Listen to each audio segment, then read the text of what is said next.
JSSC CGL के परीक्षार्थियों के लिए 5 जनवरी का दिन महत्वपूर्ण होने वाला है, क्योंकि झारखंड हाईकोर्ट के फैसले के बाद जेएसएससी सीजीएल विवाद पर सुप्रीम कोर्ट के डबल बेंच में यह सुनवाई 5 जनवरी को होने वाली है।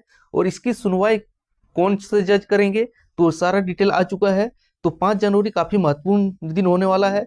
तो यह डायरी नंबर 73668 है। तो इसकी सुनवाई जो है जस्टिस विक्रम नाथन करेंगे और जस्टिस संदीप मेहता। तो यह केस जो है सुप्रीम कोर्ट के डबल बेंच में लिस्टेड हुआ है और केस नंबर 12 है, जिसका 5 जनवरी 2026 तारीख मिला है।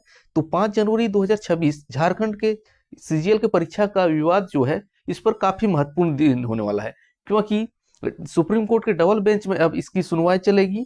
तो अब कल क्या होगा, तो अब 5 जनवरी को जो सुनवाई होगी इसमें सबसे पहले यह तय किया जाएगा कि इस केस को सुना जाना चाहिए या नहीं। अगर सुना जाना चाहिए तब झारखंड सरकार जेएसएससी और संबंधित पार्टी को नोटिस जारी कर सकता है। तो कल कल का लेकिन सबसे महत्वपूर्ण दिन कल ही होने वाला है, टर्निंग पॉइंट। अगर सुप्रीम कोर्ट इस केस को सुनने के लिए आगे के लिए राजी होती है तो काफी कुछ इस केस के भविष्य पर फैसला हो सकता है, क्योंकि अगर सुप्रीम कोर्ट कल ही खारिज कर देती है तो सारा मामला खत्म हो जाएगा और जेएसएससी सीजीएल का नाम निशान मिट जाएगा इस परीक्षा के संबंध में।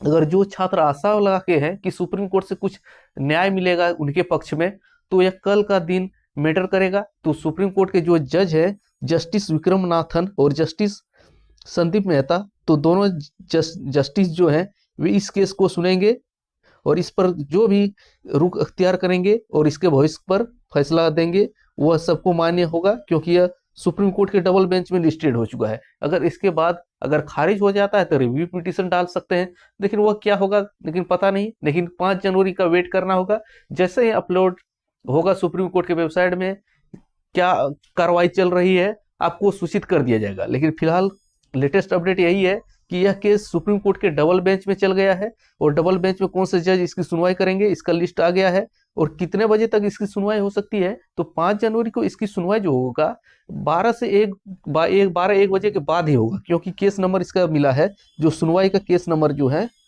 62 नंबर है। तो डबल बेंच के 62 नंबर में यह सुनवाई होनी है।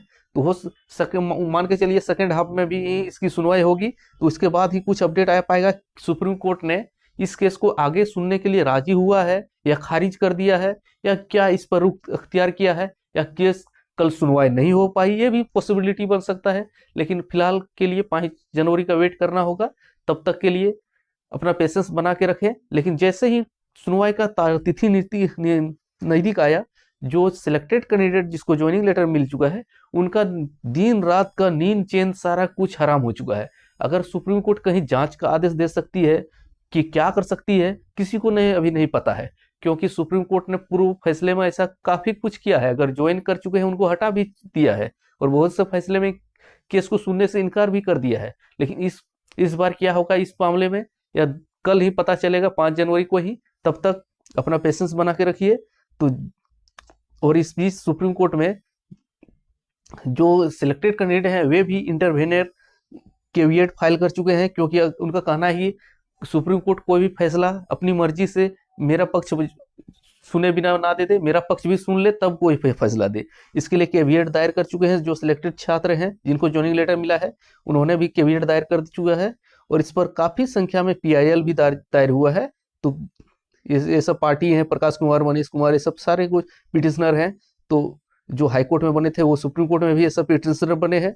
तो अब क्या होगा 5 जनवरी को इस पर एक इसका भविष्य का फैसला होने वाला है। तो फाइनल जजमेंट तो नहीं आएगा। अगर खारिज कर दिया तो फाइनल जजमेंट ही, अगर खारिज नहीं किया तो होगा भविष्य में इसका केस कितना दिन चलेगा, क्या आदेश आता है। तो सबसे पहले जेएसएससी और झारखंड सरकार से जवाब मांगा जा सकता है इस केस के विषय में। इसके बाद अगली सुनवाई में क्या होगा, सुप्रीम कोर्ट इस जवाब से संतुष्ट हो या जांच का आदेश दे सकती है, वह देखना होगा। लेकिन फिलहाल 5 जनवरी का इंतजार करना होगा।